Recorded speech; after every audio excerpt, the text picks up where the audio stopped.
super sleuth average Joe back on the case, and I can definitely remember exactly what I was doing last time, and definitely aren't stalling for time while I try and piece together exactly what my next steps are going to be. I was rechecking the boardwalk, I think, right? I was giving all of this area another once over. There's a box here. That's pretty cool. Got 45 cents in it. Sorry, 0.45 real. Doesn't appear to be a name for the smaller currency. I don't know if there's something up here that I'm not getting. Maybe? People paid money to park here. No one will pay now. Oh, more money. How did I miss all this when I was up here before? I really am just bad at this game, aren't I? Gimme.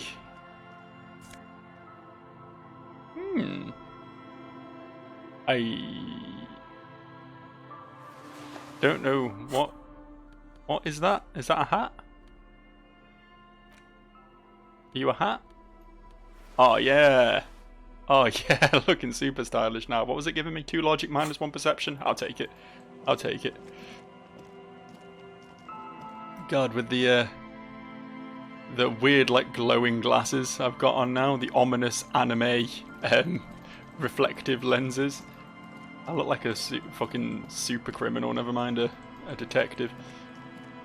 But aren't they all the same? ACAB and all that? Ha ha ha. A scattering of bullet holes is spread across the cracked wall. There's definitely something to decipher there, but... Is this it? Is this it as far as the boardwalk goes? Because I've been over most of it. But there's supposedly... I'm supposed to be checking them out. I'm supposed to be checking it out to look for traces of gunshots, right? The water runs from the west. The source is upstream. A broken pipe? Nah, can't be.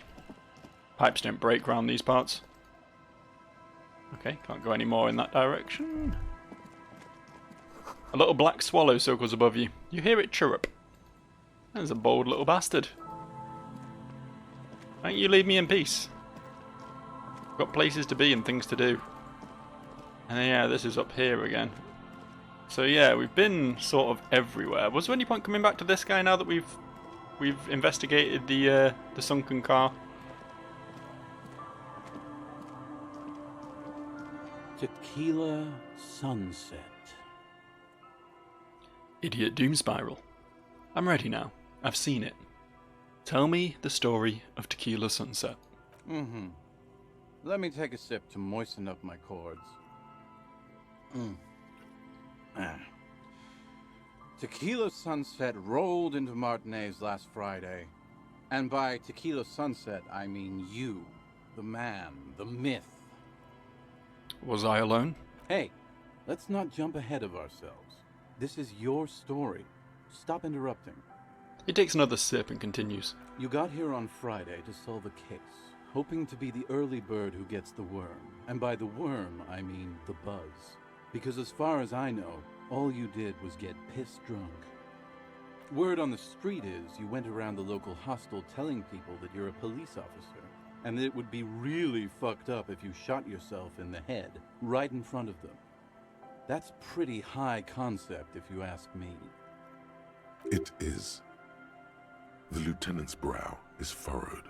He's listening as casually as he can. What happened then? It was a late Saturday night when we, the Union of Moribund Alcoholics, were getting our drink on. Nothing remarkable about this, we get our drink on 24/7. Makes everything warm and glowy. I trust you know the feeling. One moment we hear the sound of a motor carriage revving up somewhere on the plaza, followed by a series of dings and bangs. Do you remember the sound of wood cracking? The billboard? Naturally, loud noises pique the interest of anybody owning a pair of ears. That's just the reality we're in. Naturally. Anyway, there was a brief silence, a gasp of silence, if you will, followed by a real commotion. We heard the carriage careening towards the coast at top speed. Sounded like someone jumped the canal, We grabbed our brewskis and rushed to the jetty. Never underestimate the speed of an alcoholic. What we saw was a sight to behold. A beat-up police carriage containing you. Right there on the beach, you revved the engine and screamed at the top of your lungs, "The time hath come!" So, naturally, being the curious cat I am, I asked what time hath come. To which you replied, "The time hath come for tequila sunset, the end of all things." Say nothing, it's more dignified that way. After which, your reality contracted. You jammed the pedal, plowed right off the jetty, and through the ice. We ran towards the ice, whilst you crawled your way out, miraculously unhurt, covered in seaweed and shit, like some kind of sea monster. When we finally got there, you were sitting on the beach crying. You said that your badge and uniform were in the car. It was too late to get in there, though. The carriage had sunk too deep. In this way, you and your motor carriage have a lot in common. Recognizing a brother in need, we offered our condolences and invited you to party with us, which you naturally agreed to. We asked about the whole tequila sunset thing, and you told us it was your name now and insisted that we all call you that from then on. That's not my name. I'm Raphael Ambrosius Costo. That's what you should call me. Nah, that name sucks. You're Tequila Sunset. Just embrace it, brother. How long did we party for? Hours.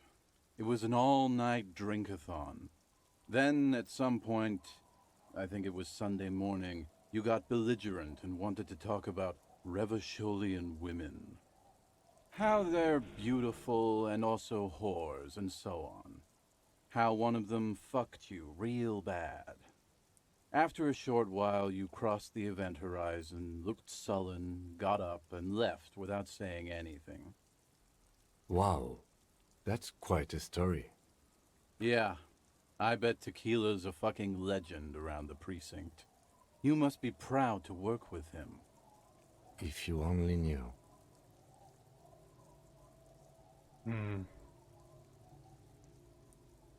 Did I tell you anything specific about the person that fucked me?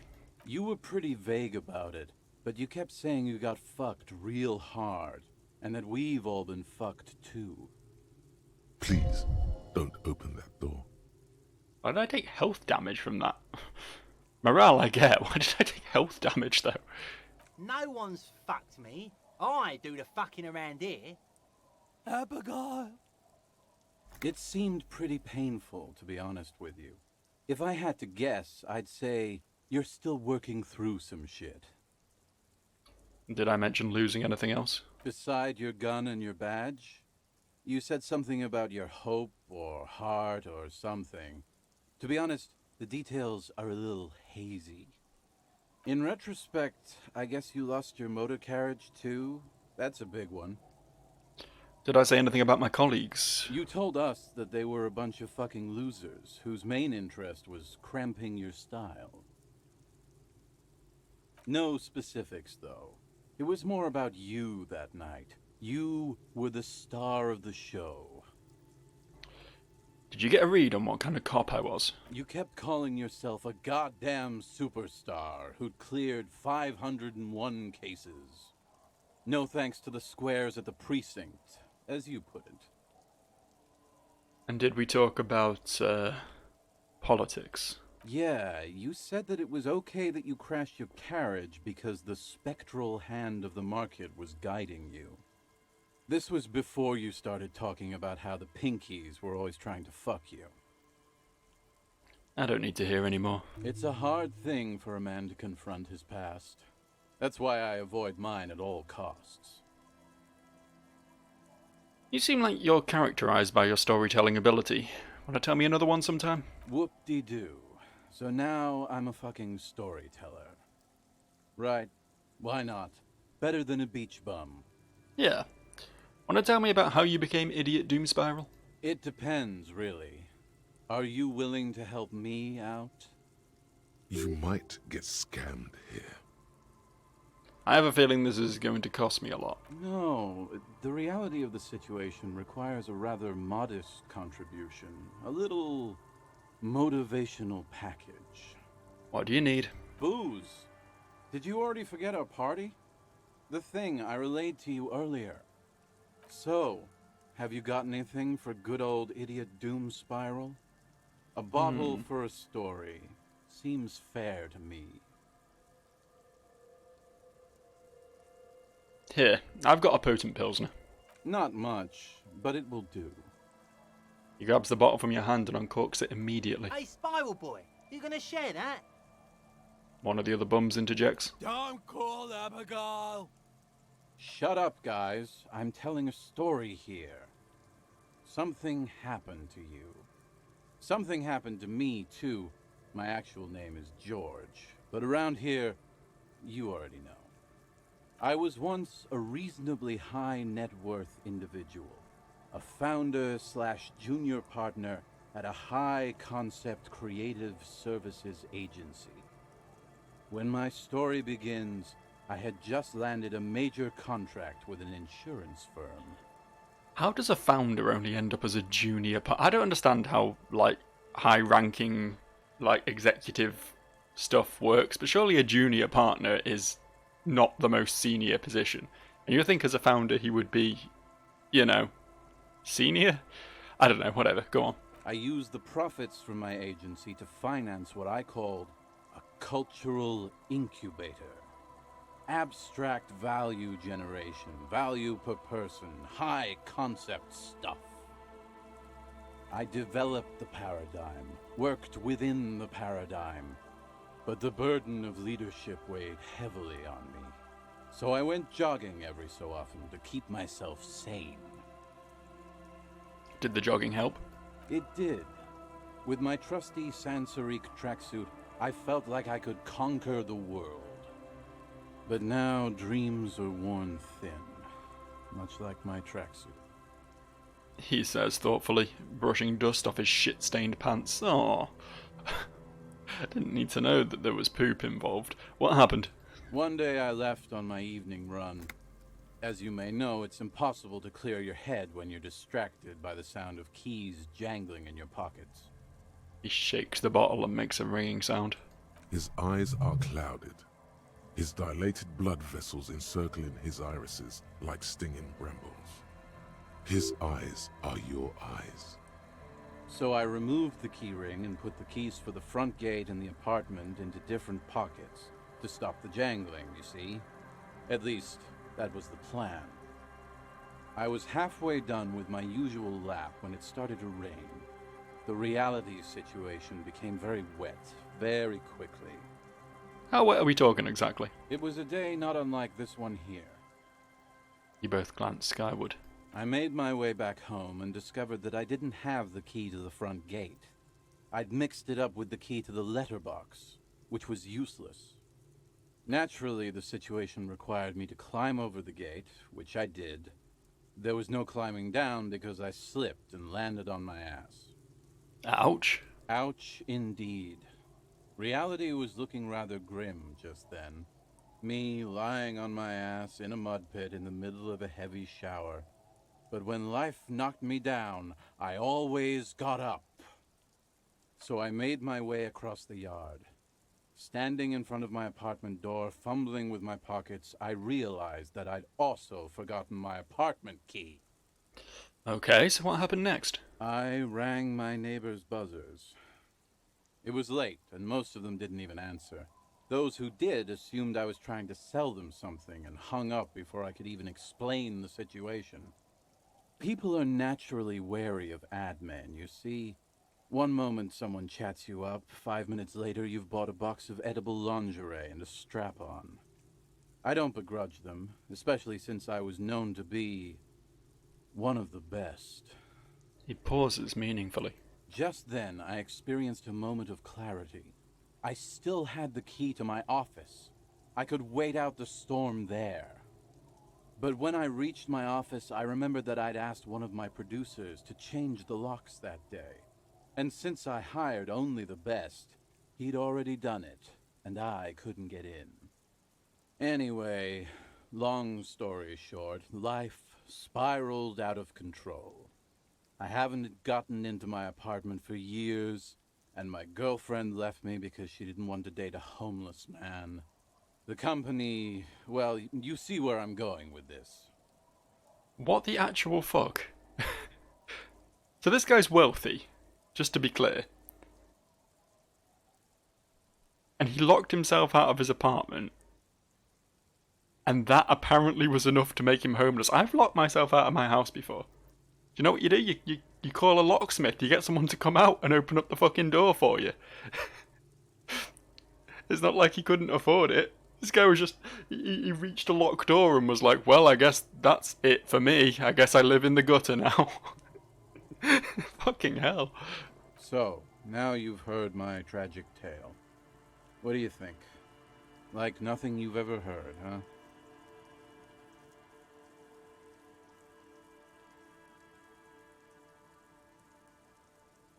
Well, look on the bright side. You've got one hell of a story. Yeah. Maybe I've exaggerated certain parts over the years. When you tell a story too often, it begins to take on a life of its own. But what matters is that it's true to my subjective experience. Anyway, that was all the story one bottle gets you. Almost empty, this one. Truly, he has the soul of an artist. So why do you guys keep losing all your stuff? Good fucking question, Tequila. If I knew the answer, you think I'd be hanging out on a beach in this formerly premium but now extremely dirty two-piece lycra tracksuit? I used to own my reality situation.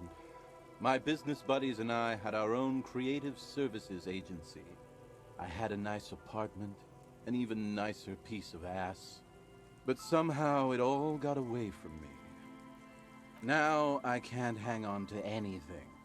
Just last week I stole this nice new jacket, but then I lost it too. The only things I haven't lost are these two drunks. A lost jacket? Sounds like a mystery you could look into. What's this about a lost jacket? Tequila, it's a verifiable tragedy. It was practically brand new. Sure, it didn't really go with my lycra threads, but it did itch a lot less. Say, you're a detective, right? Maybe you can help old Doom Spiral out. Solve the case of the missing jacket. What do you say, Tequila? Wait, so you're asking for a police officer to help find a jacket you stole and then lost? Yeah, exactly. You're here to serve, right? Okay, sure. I don't have time to investigate a murder, but I have time for this, so where'd you lose it? Man, Whoops. I thought you said you were a cool cop. I apparently misclicked, so we're going with that instead. Brilliant. What was the name of your agency, by the way? My agency. Man. The Boom Boom Room. Uh-huh. Our concept was combining high art with the lowest forms of marketing. The color red, breasts, and oil painting. I convinced my partners to reinvest some of our profits in an even more high-concept cultural incubator called Thin Air. The artists were happy, the clients were happy. I was financing a group of poets in East Revachol who were developing a new universal poetic language. But then it all went to shit. He looks towards the bay. If it sounds like it makes no sense, that's because it doesn't. This is so high concept, I have no idea what it means. I know. It was fucking awesome. Until I went on a jog, unleashing a cascade of doom that washed it all away.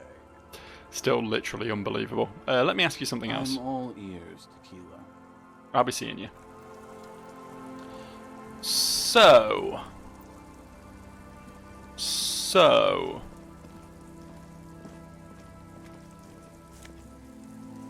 Nice. So, what now? Is this... This is Isabel, right? Not Abigail. Just want to double check that. The old woman still hung. There's a gap where the name of that song should be.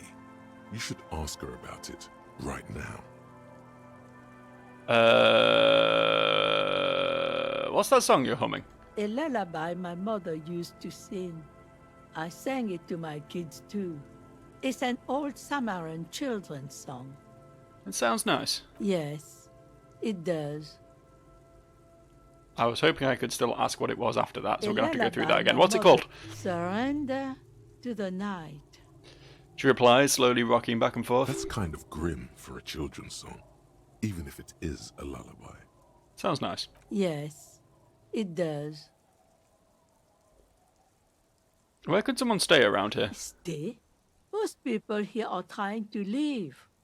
That said, if lodgings is what you're looking for, I've got a free room in the shack. I don't know if I can afford another place to I stay. won't charge you for it. Take it as a gesture of goodwill from the village to the RC. Oh. Wait, hold on, you're just giving it to me? No one is using it, and God knows it's not much anyway. You can stay there.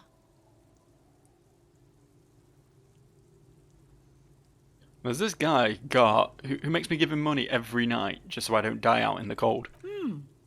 That's exactly how they get ya. That's why we built our own cinder block houses on the seaside. So we don't have to give money to those crooks. They might not look like much, but they are ours. So one more time I can just have the room? Aye. The room is pretty bare bones, but it's got a bed and roof over it. That's more than some folks have around here. When Varson communist revolutionary Ignas Nielsen was in hiding, he stayed in a hut on the Boreal Plateau for 10 months. Now this is real Revacholian hospitality. That Gart must be half kipped or something. Go ahead. Call people rude things. We've heard worse here. Now, are you interested or not? You've got yourself a tenant.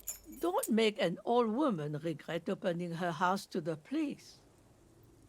A key appears from under her apron. She hands it to you. Well, if you are not in the hostel in the morning, I'll know where to find you. Here, in a shack. No reason to be rude about it. Oh, I got a +1. Still not doable, but it's a little bit closer. Alright, I'm off. Oh, what? What now then? What now indeed? Is this the place she's The talking door about? has seen better Yeah. days. The layer of paint has started to peel off due to the salt and wind from the sea. Even the lock looks slightly rusted. Unlock shack door key. I'll wait outside to give you some time and privacy to check out your new living arrangements. But just so you know, after we are done with the day, I'll still be staying in the Whirling in Rags for the night. We'll meet in front of the shack in the morning. The key turns with a satisfying click. You can enter the shack now. Oh yeah, shack. Oh, it's nice in here. Don't know what fucking Kim's getting so uppity about. The floorboards creak under your step. The intricate heat engine hums quietly, giving out pleasant warmth. Using a thermodynamic expander condenser cycle. Nice. Old science fiction magazines, books about birdwatching, an almanac from '39. You see the waves, the sea, a church. An old mirror hangs on the wall. You see the reflection of your face in it, adorned with the expression. Leave that be. Leave that be for sure.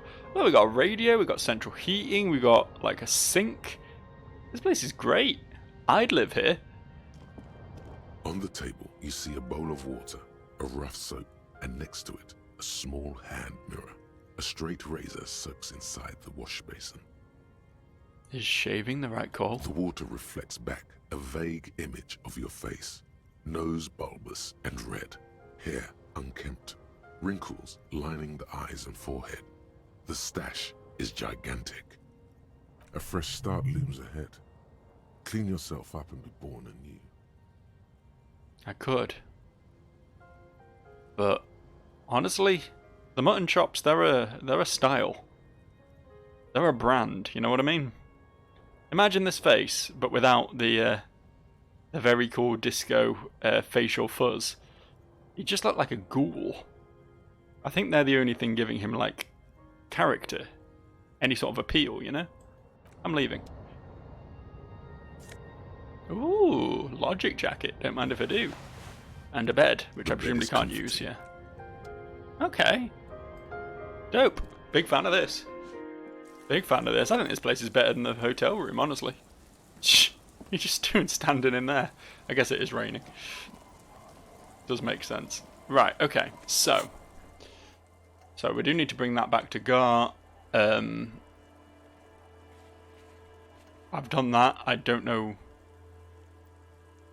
what we're meant to be doing with that at this point.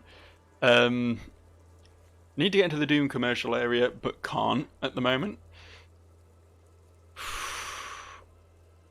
I was meant to be doing that, but I didn't, and I wasn't sure how to. I might have to return to the church to try and do that one. I need to help Suna with her project, which we can't do until we've helped Suna with the project. Something about Egghead. I don't know why that's a quest. Pass the case over to the station, yeah.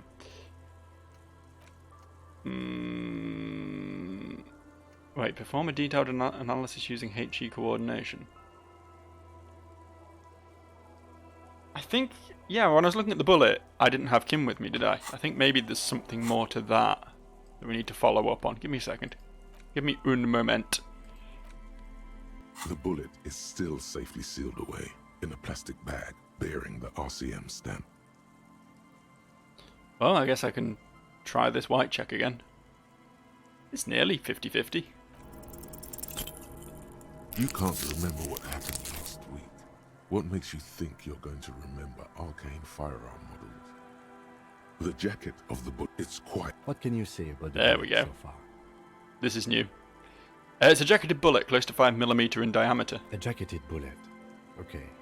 It would have been shot from a military-grade breech-loading rifle, not from a muzzleloader, like those typically found on the streets of Martinez. highly unusual. The people of Revachol haven't carried breech-loading weapons like this for nearly half a century. Even the RCM uses ordinary unjacketed conical bullets. This is strange. Very strange. I like this, officer. Strange means unique. Unique means incriminating. We need to find the gun that shot it. Something tells you that won't be anytime soon. This'll have to be one of those epic tasks that's open for a while. I guess I just need to keep trying that. I think I can do a white task once a day, I'm assuming. So just need to wait on being able to try that some more. That's fine. Back to the quest log. Check the boardwalk for bullet traces. Maybe we need to get rid of the corpse first before we can, like, that takes priority while the corpse is there, so we need to deal with that before we can check for bullet traces, because it doesn't feel like I've been up and down that boardwalk in every conceivable direction. I've not seen anything that would allow me to rule out or further investigate bullet traces. And the island we can't even get to. I don't know, maybe we once again try our lovely contact with the boat, whatever her name is. Begins with a J, right? Janine? I don't think it's Janine. That we just can't do. There's a lot of like major quests in this game that seem to involve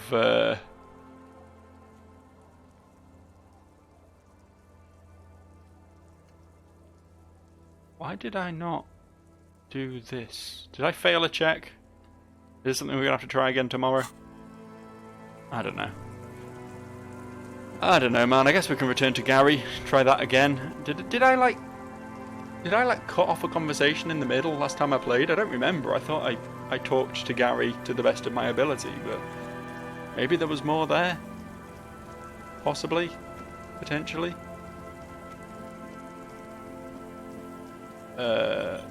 This isn't where Gary is. Gary is this way. This way. Up there was the church, though, which I did say I need to return to. I'm just sort of like doing loose ends now, honestly. Kind of just want to wait a day and try more things then, but can't really in this game. Not with Kim with me. Always a pleasure to see an officer of the law. I mean, officers. Alright. This is a white check I can retry, so fuck it. It's incredibly unlikely, but let's roll the dice. Is he? He's looking comfortable enough. Maybe it was just beads. Sounded like beads. But what kind of beads might a man like Gary be hiding beneath his clothes? Are those prayer beads I keep hearing? I don't pray, officer. Faith in non-existent helpers is a sign of weakness. Not for proper Revicolian men such as ourselves. Should have asked about the anal beads. Oh well, next time I guess. Next time. Tomorrow I'll come back and talk to this man about his anal beads. I don't know why, but it's part of this game. It's what this game demands of me.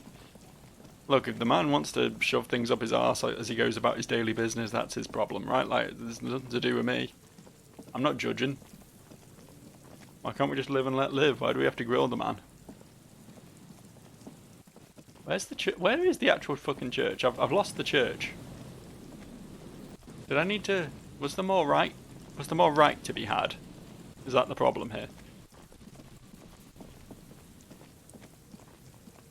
So all we really need to do today is call in the dead body now, which I will do when... Actually, there's a payphone right here. Can I use this to call the precinct? A payphone under...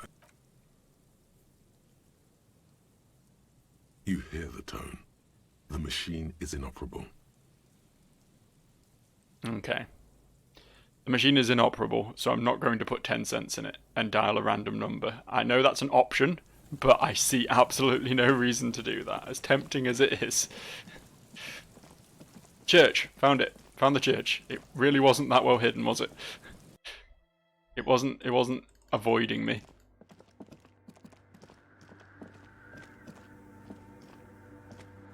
Do we interact with this? The mother of humanism stands above you. A precious and complex wax painting on a single pane of glass. A crack runs across the length of her body, her face oval and sad. It looks like I can't give this figurine to her. Why? Because she's a stained glass window. That does seem to be a problem. Maybe you meant something else? Like, what? Is the task still on? I don't know. What are we thinking of? Part of your mind has gone on to other things already. Only a strange little sadness remains. The mother of humanism towers above you. A wax painting on a crack. Okay, I guess maybe we need to find some other place where we can offer her a figurine. Hey, I don't suppose you've got anything that can help me with your problem? What is it? About the off-site copy you asked me to bring. Yes?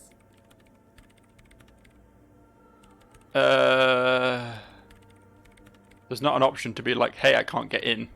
Thanks. Right, okay, well... What a problem. What a problem we're facing. What a whole host of problems. I feel like I've failed every objective in this game now. I've screwed everything up to some degree, mostly due to not having the correct stats to roll well enough. So, I don't know, I guess we'll go phone in the body. That's kind of long overdue at this point. Kind of long overdue. And we've got that bird to return to Gar. I mean, I can't imagine that would do us much good in the long run, but it's a thing we can do. It's something, you know. I'll take something. Small victories. Hello? Hello? Hello? A creaking ahead. A broken axle grinding.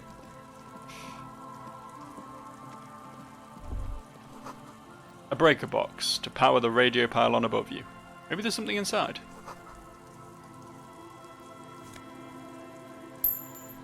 Just money.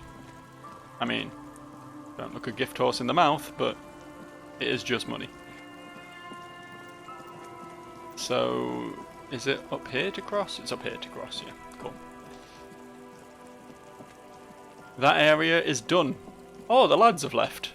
There were some squatting lads here before, but they've squatted off.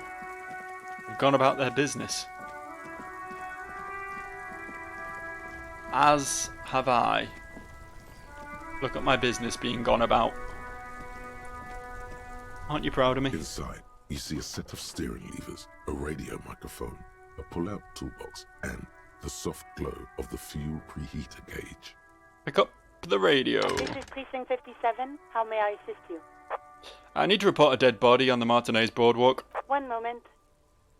You can hear her shuffling through some papers. Can you please describe the body? Age, sex, cause of death? An unidentified middle-aged man. Height 170 to 175 centimeters, dark hair, medium build.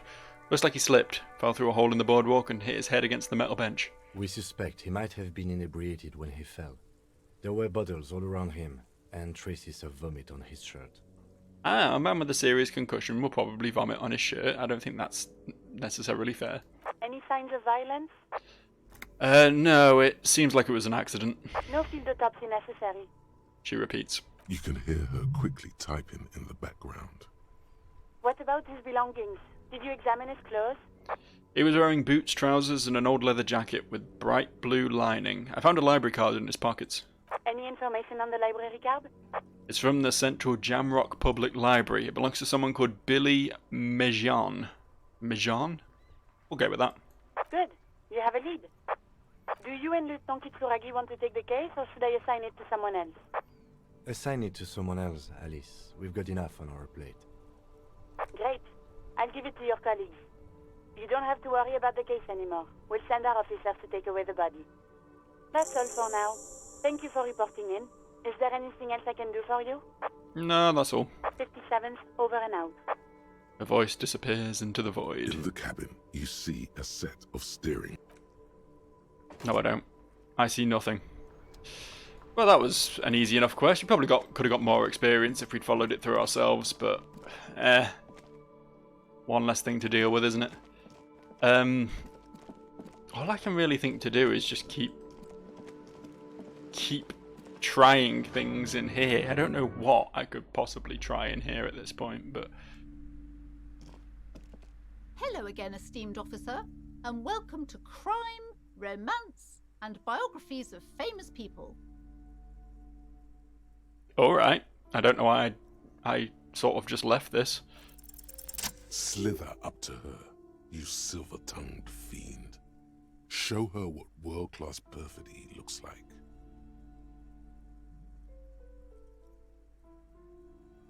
Ma'am, I came to help. I've handled paranatural situations before. Are you sure? Don't think I haven't seen charlatans before. I've sensed the psychic emanations from afar. The sleeper beyond calls out. I'm not sure I can trust your claims. Honestly, you look like a bit of a drinker. I'm sorry for being so blunt, but... The lieutenant keeps his usual stony calm. He silently picks out his notebook. Go ahead then, rock her world, he thinks. I'll compose some notes. I admit I've had my share of drinks, but only because the spectral realm is parapsychologically taxing. How do you know all this? Here we go. Your wards brought me here in the first place. The Seminese blood also runs through me. You're part Simonese. Oh, it means our meeting couldn't have been mere chance. The hand of fate guides us. No, wrong video game. This is Disco Elysium. But I am not the only one at risk. I have to think of my daughter. You are certain you can help us? Keep us safe? I can't allow any collateral damage to hit us. Just ask my partner Kim. He'll vouch for me. The lieutenant mumbles in minor confusion. He has not been listening closely enough. You put him on the spot. Certainly so, ma'am. I can assure you my partner is eminent in this particular field. If you promise, good officer, then you might be our last hope. Do you swear it? With a hand on my heart, on my honour. Thank you, sir. There's one more thing I haven't told you about yet. The entity. Do not act surprised. You know of these things, sire. Of course, the entity, for I have sensed its presence. You have? The entity takes the form of a woman, a witch probably. I've suspected that she must be connected to the curse ever since I first saw her. Did you know that she lives inside the chimney? Chimney, the passage between heaven and hell, of course. Yes, that chimney is part of the building's central furnace, and it's enormous. She has barricaded herself behind some metal security curtains. God knows what she's doing there. Some unnatural magic, I assume. You should go find the entity and ask what happened to all the companies in the building. What is the source of this curse? Here's the key to the warded door behind the curtains. Take it. Fucking finally. Oh, and please do return to me after you've looked round. I'm quite anxious to know what she has to say about the curse. What you discover in there. Unbelievable darkness and ruin. What you discover? Probably just some office space. Don't be scared. Farewell for now, book peddler. Every time. So what I'm getting here is that she locked some random crazy woman in her basement and has been afraid of her ever since. Because, you know, you lock anyone in your basement, they're probably not going to like it much. You, covered in dozens, if not hundreds, of Seminese trinkets and charms. It appears to be locked. So unlock the fucker! After exerting some force, you manage to turn the key. It's eerily silent. The door slides slightly open, letting a draft of cold air into the room. Open the door and enter. Be a man. Oh, it's quite nice. A little gym down here. Sand is dripping from a punch bag. Hey, what's up, Kim? What is this place? It's the netherworld, beyond the veil. No, it's a gym. Though it looks like no one's been here in ages. I doubt the electricity still works. Good thing we have a flashlight on us. Don't forget to take it out of your bag before we move on. Some specks of dust shimmer in a faint beam of daylight falling from the window. Other than that, the room is dark. An eerie feeling rises in your chest. Let's just keep going. Sure, it's just a regular abandoned house. Nothing mysterious here. Sounds good. Flashlight, flashlight, flashlight, flashlight. Yeah, that's right. I'm putting the bag away. No more tear for me. Oh, look at this. I can point it. I can point it with my mouse. Have a little fucking rave over here. Have a Pink Floyd light show go on. Big fan of this. Is this good content? Is this what you came here for? Just watching me wave a flashlight around. I hope so, because it's all you're getting. Because I am wrapping up. I'll see you for a little bit more of this next time, and we'll explore the depths of the haunted gym in episode 20 fucking 3, whatever the fuck number it's going to be, I don't know. I'll see you. Bye.